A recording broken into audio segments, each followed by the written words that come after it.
Mayroong isang katanungan na bumabagtas sa buong Biblia nang hindi kailanman nakakatanggap ng isang simpleng sagot. Posible bang makipag-usap sa mga patay? Mula sa mga kuweba ng Endor hanggang sa mga templo ng Babylonia, laging hinahangad ng sangkatauhan na puniti ng tabing na naghihiwalay sa mga buhay mula sa mga pumanaw na. Ngunit sa unang pagkakataon na ipinapakita ng kasulatan ang isang tao na sumusubok nito sa tahasang paraan, ang lumilitaw sa gitna ng eksena ay hindi isang paganong saserdote o isang dayuhang mangkukulam. Ito ay isang babaeng Israelita na nakatago sa mga anino na nagsasagawa ng bagay na dapat sana ay nilipol na mula sa lupain. Bago magpatuloy sa video, nais mo bang palakasin ang iyong buhay panalangin at makatulong pa sa paglago ng aming channel? Naghanda ako ng isang material na may higit sa 50 espesyal na panalangin upang gabayan ka. I-click ang link sa description at tulungan ang aming proyekto na ikalat ang salita ni Kristo. Upang maunawaan kung paano naging pinakamatandang simbolo ng pambabing okultismo sa Biblia ang babaeng ito, kailangan mong bumalik sa simula. Hindi sa simula ng pangkukulam bilang isang ritual na gawain, kundi sa sandaling ang binhi ng okultismo ay itinanim sa puso ng tao. At ang sandaling iyon ay nangyayari sa mga unang pahina ng Genesis, sa isang hardin kung saan ang lahat ay tila perpekto. Isipin ang eksena. Si Adan at Eva ay namumuhay sa direktang pakikipag-isa sa Diyos. Walang tabing, walang distansya, walang pangangailangan para sa mga espiritual na tagapamagitan. Ang may lalang ay lumalakad kasama nila sa malamig na oras ng araw, nakikipag-usap ng mukhaan. Inihahayag ang kanyang kalooban ng walang mga talinghaga, ngunit sa gitna ng hardin ay may isang puno. At kasama nito isang pangako na magbabago sa lahat. Kayo ay magiging parang Diyos na nakakaalam ng mabuti at masama. Pagmasdan ang inaalok ng ahas. Hindi ito isang ritual. Hindi ito isang engkanto. Ito ay isang bagay na mas malalim. Ito ay ang posibilidad na makakuha ng espiritual na kaalaman nang hiwalay sa banal na pahayag. Ang orihinal na tukso ay hindi kinasasangkutan ng mga kandila, mga mahiwagang bilog o mga panawagan. Kinasasangkutan nito ang ideya na ang tao ay maaaring makapasok sa mga espiritual na dimensyon nang hindi kinakailangang dumaan sa autoridad ng Diyos. Ito ang ugat ng lahat ng okultismo na darating pagkatapos. Si Eva ay hindi isang mangkukulam, ngunit siya ang unang tumanggap sa panukala na sumusuporta sa lahat ng gawaing okulto. Mayroong shortcut sa espiritual na kaalaman na hindi nakadepende sa pagsunod sa may lalang. Mula sa sandaling iyon, dadalhin ng sangkatauhan ang udyok na ito. Ang paghahanap ng kapangyarihan sa hindi nakikita, ang pagtatangkang kontrolin ang mga puwersa na dapat sana ay pinagkakatiwalaan lamang. Ngunit sa pagitan ni Eva at ng unang babaeng tahasang iniuugnay sa mahika sa kasulatan, lumipas ang mga siglo. Buong mga henerasyon ang ipinanganak at namatay. Ang baha ay dumaan sa lupa. Tinawag si Abraham, pinalaya ni Moises ang Israel, at sa ilang bahagi ng mahabang paglalakbay na ito, ang mga ipinagbabawal na espiritual na gawain ay nagsimulang pumasok sa gitna ng piniling bayan. Ang aklat ng Deuteronomio, Kabanata 18, ay nagtatanghal ng isang detalyadong listahan ng kung ano ang itinuturing ng Diyos na kasuklam-suklam sa mga bansa. Siyang nagpaparaan ng kanyang anak na lalaki o babae sa apoy. Siyang gumagamit ng panghuhula. Siyang mapamahiin o mangkukulam o mambabarang. Siyang sumasangguni sa mga espiritista, mga salamangkero o mga nekromante. Ang pagbabawal ay mutlak. Ang teksto ay hindi nag-iiwan ng puwang para sa mga eksepsyon at ang dahilan na ipinakita ay direkta. Dahil sa mga gawaing ito, ang mga bansa na naninirahan sa Kanaan ay pinalayas sa harap ng Israel. Isaalang-alang ang implikasyon. Ang mga gawaing ito ay hindi mga imbensyong Israelita. Ang mga ito ay mga importasyon. Mga kaugaliang nakuha mula sa mga kalapit na bayan na nanirahan sa lupain bago ang pananakop. Ang mga arkeolohikong teksto na natuklasan sa Mesopotamia at sa Ehipto ay nagpapatunay na ang rehiyon ay puno ng aktibidad na okulto. Ang mga saserdotisa ay nananawagan ng mga espiritong tagapagtanggol. Ang mga manghuhula ay nagbabasa ng mga atay ng mga isinakripisyong hayop upang hulaan ang hinaharap. Ang mga nekromante ay nag-aangkin na nakikipag-ugnayan sa mga namatay na ninuno. Ito ay isang abalang espiritual na merkado na may libu-libong mga nagsasagawa na nakakalat sa mga lungsod tulad ng Babylonia, Nineveh at Memphis. Ang Israel ay dapat na maging kakaiba. Ito ang sentrong punto ng tipan.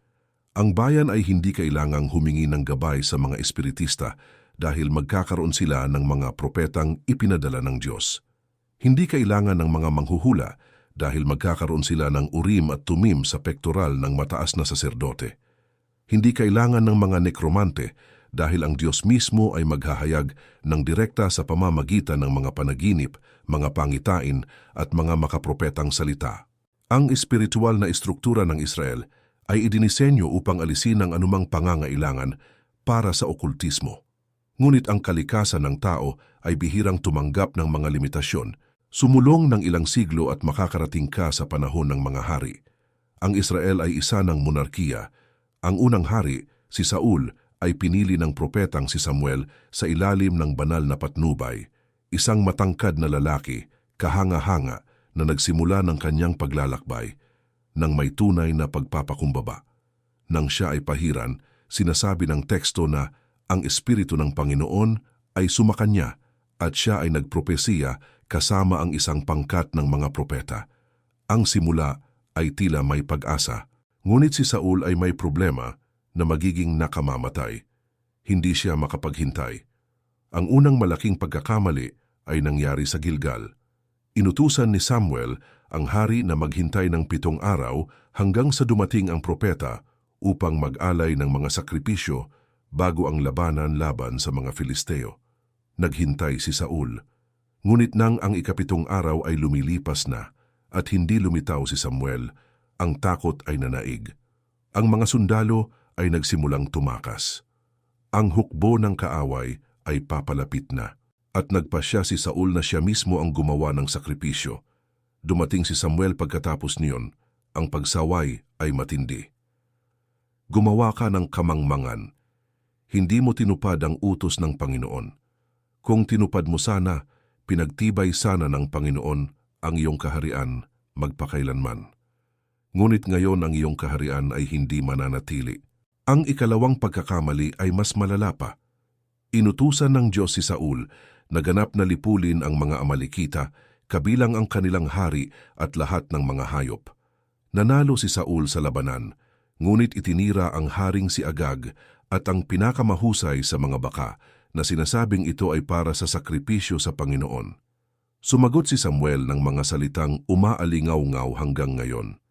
Ang pagsunod ay maigi kaysa hain at ang pakikinig kaysa taba ng mga tupang lalaki, sapagkat ang paghihimagsik ay gaya ng kasalanan ng panghuhula. Pagmasdan ang paghahambing, ang mismong teksto ng Biblia ay nagtatatag ng isang direktang koneksyon sa pagitan ng pagsuway at okultismo.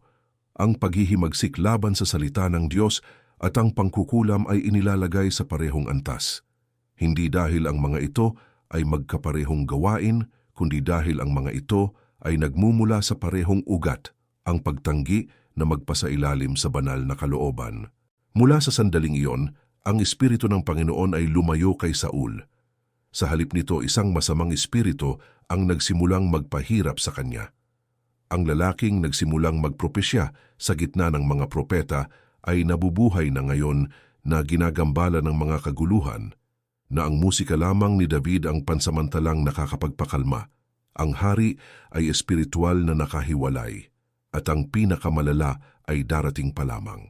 Gaano katagal bago ang isang taong pinabayaan ng Diyos ay maghanap ng mga ipinagbabawal na alternatibo? Sa kaso ni Saul, ang sagot ay dumating nang ang mga Filisteo ay nagtipon ng pinakamalaking hukbo na nakita laban sa Israel. Ang teksto ng unang aklat ni Samuel, Kabanata 28, ay naglalarawan ng eksena na may mga cinematographic na detalye. Ang mga Filisteo ay nagkampo sa Sunem. Tinipon ni Saul ang buong hukbong Israelita at ipinwesto ang kanyang mga tropa sa bundok ng Gilboa. Nang makita niya ang kampo ng kaaway, naramdaman ng hari ang isang bagay na nakakapagparalisa. Matinding takot. Sukatin ang sitwasyon. Ang mga dekada ng tunggalian ay nagpahina sa Israel. Ang hukbong Filisteo ay may higit na bilang, mas mahusay na mga sandatang bakal at mataas na moral dahil sa mga kamakailang tagumpay. Sa kabilang panig, pinamumunuan ni Saul ang mga tropang nawalan ng moral, wala ang presensya ni Samuel, na namatay na, at walang anumang tanda ng banal na direksyon. Sinasabi ng teksto na sumangguni si Saul sa Panginoon. Sinubukan niya ang mga panaginip, katahimikan. Sinubukan niya ang Urim, katahimikan. Sinubukan niya ang mga propeta, ganap na katahimikan. Ang langit ay ganap na sumara. At kapag ang lahat ng mga lehitimong pinto ay nakakandado, ang kawalan ng pag-asa ay nagtutulak sa tao sa mga pinto na dapat sana ay nananatiling silyado. Nagbigay si Saul ng utos sa kanyang mga lingkod. Ihanap ninyo ako ng isang babae na may espiritu ng pagkikipagsanggunian sa patay upang ako'y pumaroon sa kaniya at magtanong sa kaniya. Huminto at isaalang-alang ang bigat ng pangungusap na ito. Si Saul mismo ang nagpalayas sa mga espiritista at mga nekromante mula sa Israel. Nililinaw ng teksto na ang paglilinis na ito ay isinagawa ng hari sa ilang naunang bahagi ng kanyang paghahari marahil sa simula, noong hinahangad pa niyang paluguran ng Diyos. Alam niya ang batas. Alam niya na ang Deuteronomyo ay nagtatakda ng kamatayan para sa sinumang nagsasagawa ng mga sining na ito. At ngayon ay hinihiling niya sa mga lingkod na hanapin ang eksaktong bagay na kanyang ipinagbawal. Sumagot ang mga lingkod, narito, may isang babae na may espiritu ng pagkikipagsanggunian sa patay sa Endor. Ang Endor ay matatagpuan mga 10 kilometro mula sa kampo ng Israel. Ngunit ang daan ay nangangailangan ng pagtawid sa teritoryong kontrolado ng mga Filisteo. Upang makarating doon, kailangang itaya ni Saul ang kanyang buhay sa isang paglalakbay sa gabi, umiiwas sa hukbo ng kaaway na nakabalat kayo upang hindi makilala.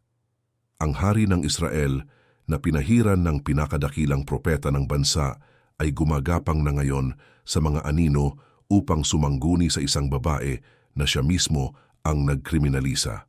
Pinalitan niya ang kanyang mga maharlikang kasuotan ng mga karaniwang damit. Tinakpan ang kanyang mukha, nagdala lamang ng 2 pinagkakatiwalaang lalaki. At umalis nang ang kadiliman ay ganap na. Ang paglalakbay ay malamang na tumagal ng ilang oras. Ang bawat tunog sa gabi ay kumakatawan sa panganib ng pananambang ng mga Filisteo.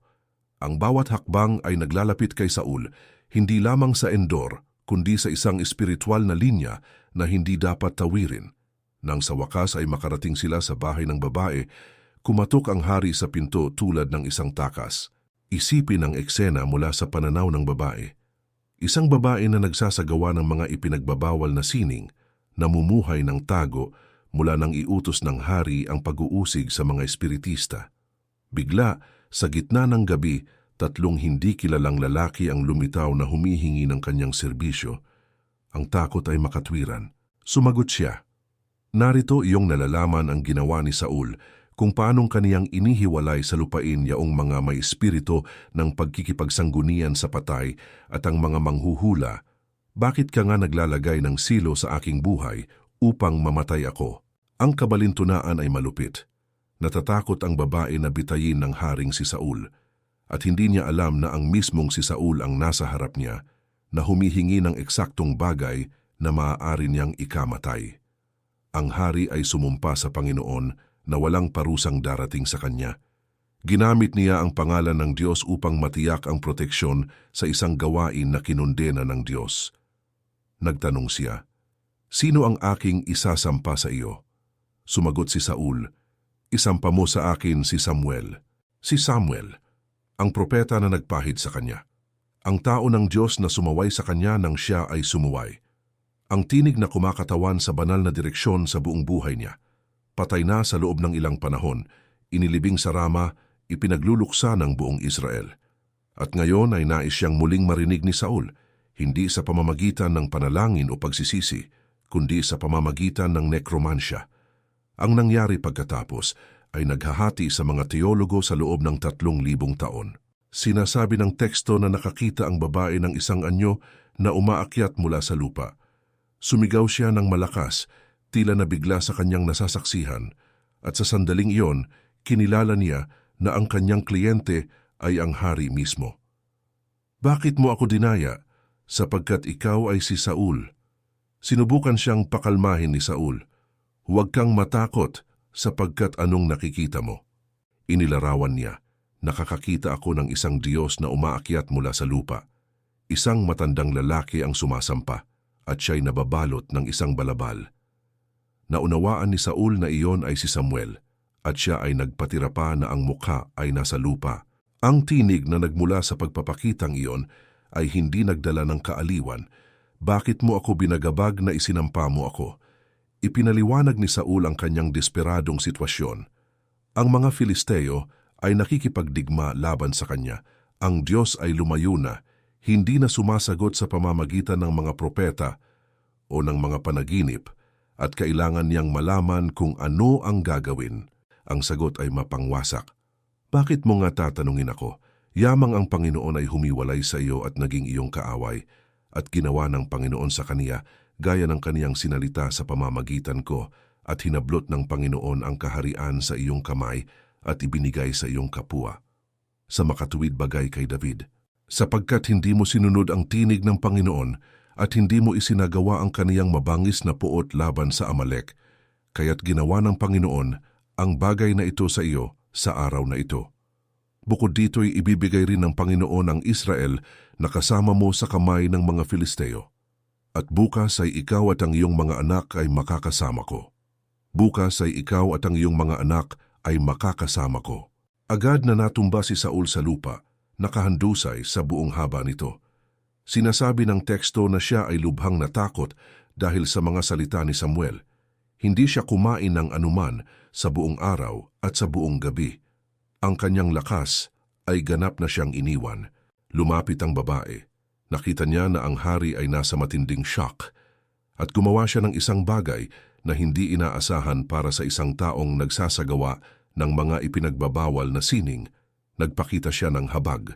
Sinabi niya, "Narito, dininig ng iyong lingkod ang iyong tinig, at itiniwala ko ang aking buhay sa aking kamay, at aking dininig ang iyong mga salita na iyong sinalita sa akin. Ngayon nga isinasamo ko sa iyo, dinggin mo naman ang tinig ng iyong lingkod, at hayaan mong maglagay ako ng kaunting tinapay sa harap mo, at kumain ka upang ikaw ay magkaroon ng lakas, pagka ikaw ay yumaon sa iyong lakad." Tumanggi si Saul noong una. Sinabi niyang hindi siya kakain. Ngunit ang kanyang mga lingkod kasama ang babae ay nagpumilit. Sa wakas ay sumuko siya, bumangon mula sa sahig at umupo sa kama. Ang babae ay may isang matabang guya sa bahay. Pinatay niya ito ng mabilis. Kumuha siya ng harina, minasa ito at nagluto ng mga tinapay na walang lebadura. Inihain niya ang pagkain sa harap ni Saul at ng kanyang mga tauhan. Kumain sila at umalis sila ng gabi ring iyon. Ano ang kinakatawan ng babaeng ito sa salaysay ng Biblia? Siya ang unang babaeng figura na tahasang ipinapakitang nagsasagawa ng nekromansya sa kasulatan. Hindi isang dayuhan mula sa mga kalapit na bayan, kundi isang taong naninirahan sa loob ng teritoryo ng Israel, sa mga anino ng isang lipunan na opisyal na nagbabawal sa kanyang aktibidad. Hindi inihahayag ng teksto ang kanyang pangalan, ang kanyang nakaraang kasaysayan, o kung paano niya natutunan ng mga sining na ito. Umiiral lamang siya sa salaysay para sa partikular na pagtatagpong ito, ngunit ang kanyang presensya ay nagbabangon ng mga katanungan na higit pa sa nakahiwalay na yugto. Paano siya nakaligtas sa pag-uusig na iniutos ni Saul? Gaano karami pang ibang mga nagsasagawa ang nakatago sa Israel? Ang kanyang teknik ba ay tunay na may kakayahang tumawag ng mga espiritu, o ang nangyari sa gabing iyon ay isang supernatural na interbensyon na siya mismo ay hindi inaasahan? Ang sigaw ng pagkagulat ng babae nang lumitaw ang anyo ni Samuel ay nagmumungkahi na may isang bagay na hindi pangkaraniwan ang nangyari. Ang ilang mga iskolar ay nangangatwiran na siya ay sanay sa mga pandaraya o maliliit na pagpapakita, at ang tunay na pagpapakita ng propeta ay ganap na bumigla sa kanya. Ang iba naman ay nagtatanggol na pinahintulutan ng Diyos ang natatanging pagpapakitang ito bilang isang paraan ng pagbigkas ng huling hatol kay Saul gamit ang mismong iligal na channel na hinanap ng hari. Mayroon ding mga nagbibigay kahulugan sa eksena bilang isang subhetibong pangitain ng walang literal na presensya ni Samuel. Anuman ang teolohikong interpretasyon, ang teksto ng Biblia ay nagtatanghal sa espiritista ng Endor bilang isang palatandaan. Siya ang punto kung saan malinaw na ipinapakita ng salaysay ng Biblia na ang mga gawaing okulto ay umiiral sa loob ng Israel sa kabila ng mga pagbabawal, at ang mga desperadong tao ay dumudulog sa mga ito kapag ang mga lehitimong channel ay tila sarado na. Ngunit ang Biblia ay hindi humihinto sa babaeng ito. Ang iba pang mga babaeng figura na nauugnay sa okultismo ay lumilitaw sa buong kasulatan na nagpapalawak sa larawan. Si Jezebel ay marahil ang pinakatanyag. Anak ng hari ng Sidon, pinakasalan niya si Ahab at ipinakilala ang pagsamba kay Baal sa Israel sa isang institusyonal na paraan. Inakusahan siya ng propetang si Nahum ng mga pangkukulam. Ang ikalawang aklat ng mga hari ay naglalarawan sa kanyang impluensya bilang isang espiritual na kontaminasyon na nagpakalat ng idolatriya sa buong bansa. Si Jezebel ay hindi isang nagsasagawa na nakatago sa mga anino tulad ng espiritista ng Endor. Siya ay isang reyna na gumamit ng kanyang pampulitikang kapangyarihan upang itaguyod ang mga gawaing kinondena ng batas ni Moises. Ang pagkakaiba sa pagitan ng dalawa ay makabuluhan. Ang babae ng Endor ay nagpapatakbo sa lihim, nag-aalok ng mga ipinagbabawal na serbisyo sa mga desperadong individual. Si Jezebel ay nagpapatakbo sa liwanag ng araw, ginagawang opisyal na relihiyon ng hilagang kaharian ang okultismo. Ang isa ay kumakatawan sa popular, underground at pang-survive na okultismo. Ang isa naman ay kumakatawan sa institusyonal na okultismo na itinataguyod ng Estado, na ipinataw mula sa itaas pababa. Sa bagong tipan, ang simbolikong figura ng Babylonia ay nag-a-assume ng mga pambabing katangian na nauugnay sa espiritual na panlilinlang. Inilalarawan ito ng aklat ng Apokalipsis bilang isang patutot na lasing sa dugo ng mga banal, nakaupo sa isang hayop, may hawak na isang sarong puno ng mga kasuklam-suklam na bagay. Sinasabi ng teksto na ang lahat ng mga bansa ay nadaya ng kanyang mga pangkukulam. Dito ang okultismo ay hindi na isang individual o pambansang gawain. Ito ay isang pandaigdigang puwersa ng espiritual na pangaakit na umaakit sa mga hari at mga bayan palayo sa katotohanan. Ang pag-unlad na ito ay naghahayag kung paano nauunawaan ng Biblia ang pag-unlad ng okultismo. Nagsisimula ito sa tukso sa Eden, kung saan ang pagnanais para sa independenteng kaalaman ay itinanim. Dumadaan ito sa mga individual na gawain tulad ng sa espiritista ng Endor. Umakyat ito sa pagtataguyod ng Estado tulad ng sa kaso ni Jezebel at nagtatapos sa pandaigdigang pang-aakit na kinakatawan ng apokaliptikong Babylonia. Ang arko ay pataas sa laki, ngunit ang ugat ay nananatiling pareho. Ang pagtatangka ng tao na makakuha ng espiritual na kapangyarihan nang walang pagpapasailalim sa banal na kalooban. At si Saul, ano ang nangyari sa kanya pagkatapos ng pagkaing iyon sa bahay ng espiritista? Bumalik siya sa kampo ng Israel. Hinarap niya ang mga Filisteo sa sumunod na araw, at ang lahat ay nangyari ng eksakto gaya ng inihayag ng mensahe. Ang mga Israelita ay tumakas sa harap ng kaaway.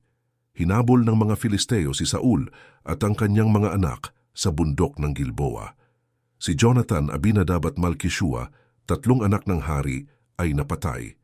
Naabutan ng mga mamamana si Saul at sinugatan siya ng malubha. Ang hari nang makitang wala ng takas ay nakiusap sa kanyang tagadala ng sandata. Napatayin siya gamit ang espada upang ang mga hindi tuling Filisteo ay hindi siya pahirapan. Tumanggi ang tagadala ng sandata na nadaig ng takot. Kaya kinuha ni Saul ang kanyang sariling espada at nagpatihulog dito. Ang lalaking nagsimula na pinahiran ng Espiritu ng Diyos ay nagtapos sa pagkitil sa sariling buhay matapos sumangguni sa isang nekromante. Ang arko ng kanyang kwento ay isang patuloy na pagbaba.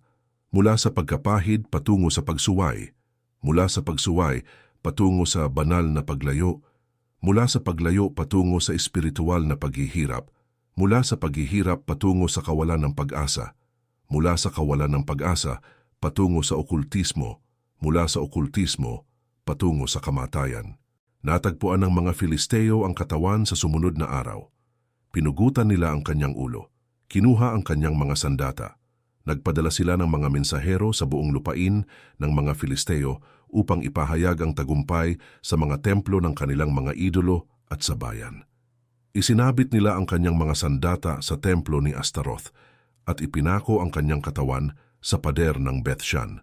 Ang mga matatapang na lalaki ng Jabes Galaad na naaalalang pinalaya sila ni Saul mula sa mga Amonita sa simula ng kanyang paghahari ay nagmarcha sa gabi, kinuha ang katawan ng hari at ng kanyang mga anak mula sa pader, dinala sila sa Jabes, sinunog sila doon at inilibing ang kanilang mga buto sa ilalim ng isang puno. Ang kwento ni Saul ay nagtatapos sa abo, literal. Ngunit ang kinakatawan ng espiritista ng Endor ay nananatiling buhay. 3,000 taon pagkatapos ng gabing iyon sa Endor, ang paghahanap ng pakikipag-ugnayan sa mundo ng espiritu sa labas ng kalooban ng Diyos ay patuloy na nagpapakilos sa bilyon-bilyong tao. Ang mga pangalan ay nagbago. Ang mga teknik ay naging sopistikado. Ang mga horoscope ay lumilitaw sa mga pahayagan at AP. Ang mga tarot card ay sinasangguni sa mga pinalamutiang silid o mga online video. Ang mga sesyong espiritista ay nangyayari sa mga sentrong nakakalat sa buong lungsod. Ang mga ritual ng panawagan ay nakakahanap ng puwang sa mga tradisyon na mula sa popular hanggang sa edukado. Ang mga pamamaraan ay magkakaiba, ngunit ang udyok ay magkapareho. Punitin ang tabing ng hindi dumadaan sa pinto na iniwang bukas ng Diyos. Ang industriya ng okultismo ay nagpapakilos ng mga halaga na humihigit sa $2 bilyong taon-taon sa merkado lamang ng astrolohiya at tarot. Ipinapakita ng mga pananaliksik na higit sa 1/4 ng populasyon sa mga kanluraning bansa ay naniniwala sa ilang anyo ng pakikipag-usap sa mga espiritu o pagbabasa ng hinaharap. Ang digital na panahon ay hindi nag-alis ng pagkahumaling sa okulto. Pinalakas pa ito. Ang mga algorithm ay nagre-rekomenda ng mistikong nilalaman. Ang mga social network ay ginagawang mga influencer ang mga nagsasagawa. Ang ginagawa ng espiritista ng Endor ng tago sa isang bahay sa Nayon, milyon-milyon ang gumagawa ngayon sa mga live broadcast para sa mga pandaigdigang madla. Hindi kinokondena ng Biblia ang espiritual na kuryosidad. Kinokondena nito ang direksyon ng paghahanap na ito. Pagmasdan ang kaibahan sa loob ng mismong salaysay, ang parehong Diyos na nanatiling tahimik sa harap ni Saul ay hayagang nakikipag-usap kay Samuel habang ang propeta ay nabubuhay. Ang pagkakaiba ay hindi kailanman ang kawalan ng kakayahan ng Diyos na sumagot. Ito ay ang kalagayan ng puso na nagtatanong. Nang humingi si Saul ng gabay sa mga unang taon, nakatanggap siya ng mga sagot. Nang ang kanyang pagsuway ay nagtayo ng pader sa pagitan niya at ng Diyos, ang katahimikan ay dumating hindi bilang isang arbitraryong pag-abandona, kundi bilang bunga ng mga paulit-ulit na pagpili. Si David, na humalili kay Saul bilang hari, ay humarap din sa mga sandali ng matinding krisis. Nang salakayin ng mga Amalekita ang Ziklag at dinalang bihag ang kanyang pamilya, sinasabi ng teksto na pinalakas ni David ang kanyang sarili sa Panginoon na kanyang Diyos at sumangguni sa saserdoteng si Abiathar sa pamamagitan ng ephod. Ang sagot ay dumating ng malinaw. Habol ka, sapagkat walang pagsalang aabutan mo sila at walang pagsalang mababawi mo ang lahat. Parehong pangangailangan para sa gabay. Parehong Diyos ang sinasangguni, ganap na magkaibang mga resulta. Ang pagkakaiba ay wala sa tindi ng paghahanap kundi sa relasyong nilinang. Si David, sa kabila ng lahat ng kanyang mga pagkakamali, ay nagpapanatili ng isang puso na bumabalik sa Diyos sa pagsisisi. Si Saul sa harap ng kanyang mga pagkakamali ay naghahanap ng mga katwiran sa halip na pag-amin. Ang landas patungo sa lehitimong supernatural ay hindi isang teknik. Ito ay isang relasyon. At ang prinsipyong ito ay bumabagtas sa buong kasulatan. Sa bagong tipan ipinahayag ni Jesus, "Ako ang daan at ang katotohanan at ang buhay, sinuman ay di makaparoroon sa Ama kundi sa pamamagitan ko." Ang pahayag ay eksklusibo, walang gilid na pinto, walang mistikong shortcut. Ang pag-access sa supernatural na inaalok ng Diyos ay dumadaan sa iisang daan at ang daang iyon ay may pangalan. Ang espiritista ng Endor ay kumakatawan sa lahat ng mga alternatibong pinto na sinusubukang buksan ng sangkatauhan kapag ang lehitimong pinto ay tila napakalayo. Kumakatawan ito sa espiritual na kawalan ng pagtitiyaga na hindi makatiis sa banal na katahimikan. Kumakatawan ito sa ilusyon na mayroong mga teknik na may kakayahang pilitin ang hindi nakikita na magpakita sa ilalim ng utos ng tao. Kumakatawan ito sa kawalan ng pag-asa na tumatanggap ng anumang tinig na nangangako ng gabay. Anuman ang pinagmulan, ngunit kinakatawan din niya ang isang bagay na marami ang nagbabaliwala. Ang mga gawaing okulto ay umiiral dahil mayroong tunay na pangangailangan para sa mga espiritual na sagot. Ang mga tao ay hindi naghahanap ng mga espiritista para lamang sa libangan. Naghahanap sila dahil humaharap sila sa mga pagkawala na hindi nila kayang iproseso.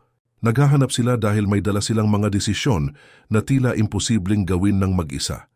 Naghahanap sila dahil ang katahimikan ng langit kapag dumating ay hindi matitiis. Ang problema ay hindi kailanman ang paghahanap mismo. Ito ay ang direksyon at doon mismo nag-aalok ang salaysay ng Biblia ng isang alternatibo na hindi nangangailangan ng mga lihim na ritual o mga ipinagbabawal na tagapamagitan. Si Santiago sa Bagong Tipan ay sumulat, "Ngunit kung nagkukulang ng karunungan ang sino man sa inyo, ay humingi sa Diyos na nagbibigay ng sagana sa lahat at hindi nanunumbat at ito'y ibibigay sa Kaniya. Ang pangako ay direkta. Ang pinto ay bukas. Ang kondisyon ay hindi tamang espiritual na teknik, kundi tunay na pananampalataya." Ang kwento ng espiritista ng Endor ay hindi lamang isang arkeolohikong record ng mga sinaunang gawain. Ito ay isang salamin na nagpapakita ng pagpili na kailangang gawin ng bawat henerasyon. Sa isang panig, ang tukso na maghanap ng espiritual na kapangyarihan sa mga landas na tila mas mabilis, mas madaling ma-access, mas madaling kontrolin. Sa kabilang panig, ang alok ng isang relasyon na nangangailangan ng pagtitiwala, kahit na ang langit ay tila tahimik. Pinili ni Saul ang Endor dahil hindi niya natiis ang maghintay. Ang resulta ay ang kumpirmasyon ng kanyang pagkawasak. Ang espiritista ng Endor ay naglaho sa kasaysayan pagkatapos ng gabing iyon. Hindi natin alam ang kanyang pangalan, ang kanyang pinagmulan o ang kanyang kapalaran. Ngunit ang kanyang kinakatawan ay hindi kailanman tumigil sa pag-iral. 3,000 taon pagkatapos, ang paghahanap ng pakikipag-ugnayan sa mundo ng espiritu sa labas ng kalooban ng Diyos ay patuloy na nagpapakilos sa bilyon-bilyong tao.